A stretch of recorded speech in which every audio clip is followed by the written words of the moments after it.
Hi, I'm Charles Fethin, and this is part of the VLF Video Educational Series. Today, we'll be discussing why one company has many trademarks. Joe, to start off our conversation, explain for our friends what a trademark is. Well, briefly, Charles, a trademark is a source identifier. It identifies the source of a good or service. When consumers see your company's trademark, they know that product comes from you and not some other source. So what are some examples of trademarks? Well, Nike's swoosh is a famous trademark. Apple's Apple is another famous trademark.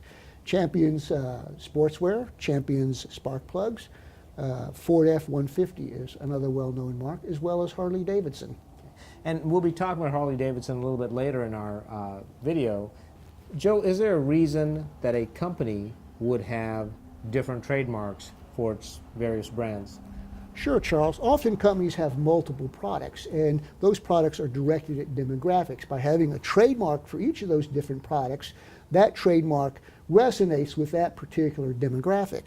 They may also want to distinguish certain types of products from other products. So we've talked about a visual representation of trademarks. Are there other types of trademarks? Sure, there are sounds that can be trademarks. For example, the MGM Lion's roar is iconic, and that is one of the most recognized trademarks from Hollywood. NBC's chimes are another example of a sound trademark. One of the trademarks that the company didn't prosecute is what we'll talk about a little bit more, and that is the trademark for the sound of a Harley-Davidson. And for that, we will visit our friends at the local Harley-Davidson dealership in Green, Texas. Hey Joe, so we talked about trademarks earlier this morning, and here we are today at Green Harley-Davidson, and we're here with... I'm Jess Stewart. I'm a salesman here at Green Harley-Davidson. And? Megan Miller. I'm the marketing director for Green Harley. All right, so give us some background about Green Harley-Davidson.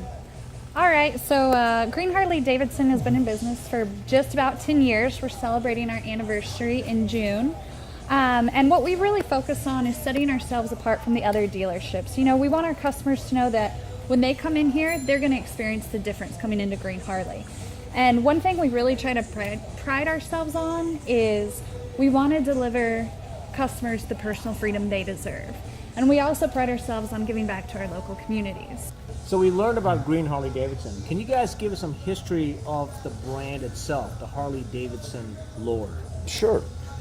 So 1903, William Harley and Arthur and Walter Davidson started Harley-Davidson motorcycles. They started with a single-cylinder, 24 cubic inch model, 450 cc's, and it has evolved ever since. So we've talked about Green Harley-Davidson. Now what about the brand itself? One of the most iconic brands manufactured in the United States. Why is the Harley-Davidson brand so popular? Realistically, you know, we refer to Harley-Davidson as the original social network. And people tattoo our brand on their bodies not because of what the stock price is, not because of what management decisions were made in previous weeks, but because it represents a belief system. It represents personal freedom and what that means to the individual that has it in a part of their life. Okay, so we talked about the brand and the history of the motorcycle. What's the most distinctive feature of a Harley-Davidson?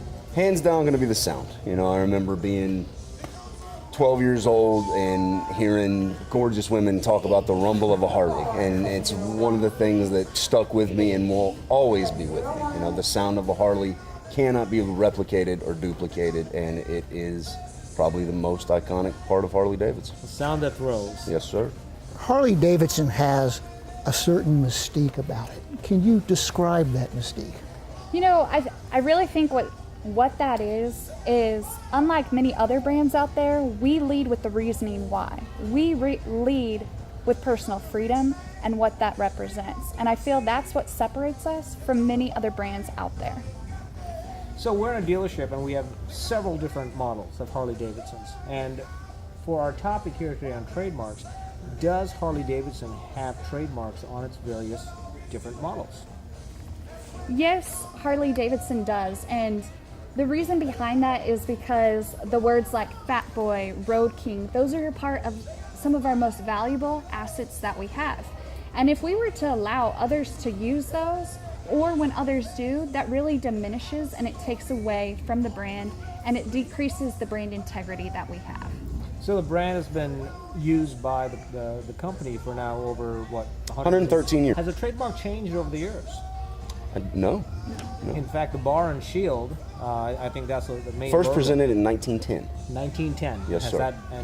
How about the colors? Because Harley also uses orange and black, right? Yes, there's a specific set of colors that distinguish us from others.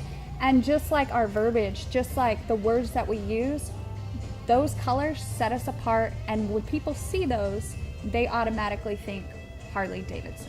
So Joe, that brings up another good point.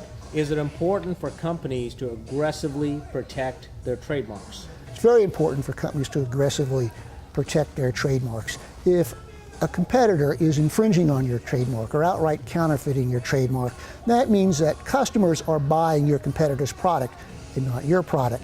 Second, this is often the case in infringement and outright counterfeiting, the products are inferior. Customers will come to associate that inferior product with your own product, thus decreasing the value of your brand. Finally, if you don't aggressively protect trademarks, you run the risk of the trademark being abandoned or the term becoming generic, in other words, passing into the common usage. And that'll bring us to the end of this blog. If you need more information, please go to our website, www.vethamlaw.com. Thank you, Jess. Thank you, Megan, for entertaining us here today. We'll see you next time.